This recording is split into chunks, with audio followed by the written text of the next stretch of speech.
Sixth graders, all right, welcome back to the video days with your buddy Mr. Little. So today we are going to talk about ancient China in 3 separate periods, okay? And I want you to take separate notes for these things. I know that in the past couple days I've been preaching the word of organized notes for our posters, but I think it's most important to kind of listen to this video. At the end of each section, I'm going to put up on the screen notes for you to take down. And then after we're all done, what I would do is I would highlight or separate what you think is important for our posters. So let's get into it. The first period that I want to talk about is the spring and autumn period. So this is about 770 to 476 BCE. This is during the Zhou dynasty, and during this time, China is divided into multiple small kingdoms, kind of like city-states at the time, okay? So during the spring and autumn period, these small states were fighting for survival. They all wanted to be the most prominent, the strongest in the area. As much as this led to plenty of fighting, it also led to something else, which is political and economic strength. These things started to come into play, like many public works projects started. Drainage operations, canals, reservoirs, roads, all of this was undertaken, and this was sometimes almost interstate, like certain kingdoms would band together to do these types of things. And so long walls were thrown up as a means of protection, not only from other kingdoms, but also nomadic peoples like what we were talking about yesterday, the Mongols from the north, right? So merchants and artisans began to become popular. Education and intellectual advancements started happening. This is the period that Confucius would have lived in. So famous thinkers, things like that, all of this started to pop up during the spring and autumn period. So it was a time of uncertainty for these people, but it also led to some really good things, you know? So I'm gonna pause right here. Notes are gonna come up. You're gonna take those notes, and then you can unpause the video and move on to the next section. Okay? Okay.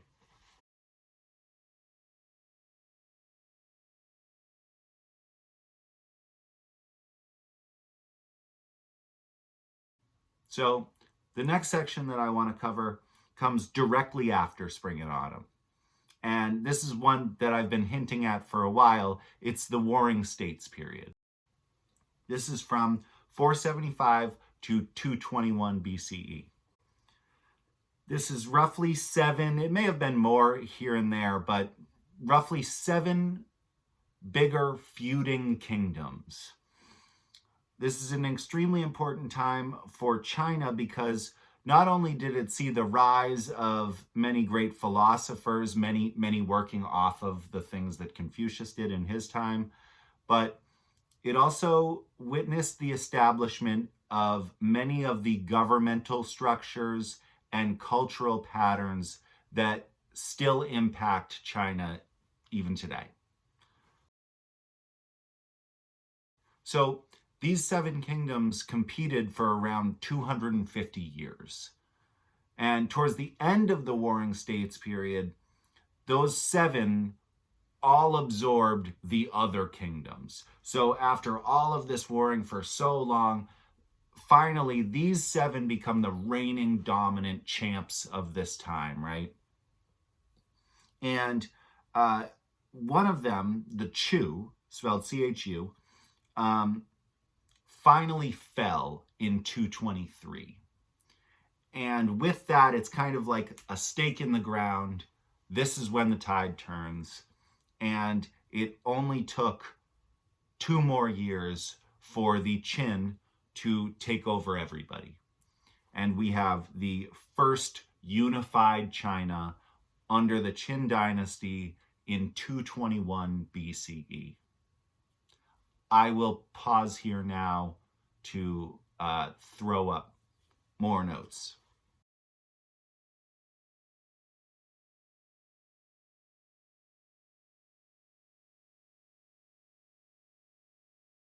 So, very briefly, we will talk about the Qin dynasty. This is the third period that I wanted to talk about today.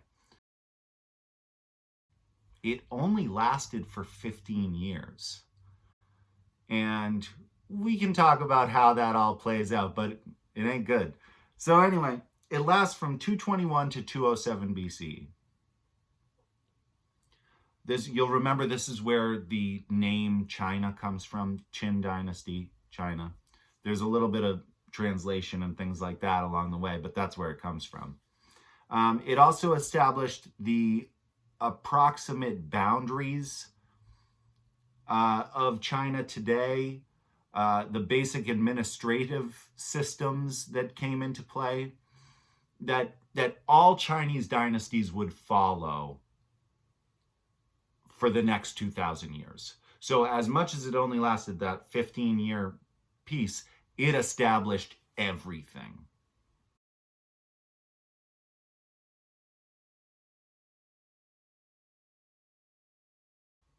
That is all I have for you today.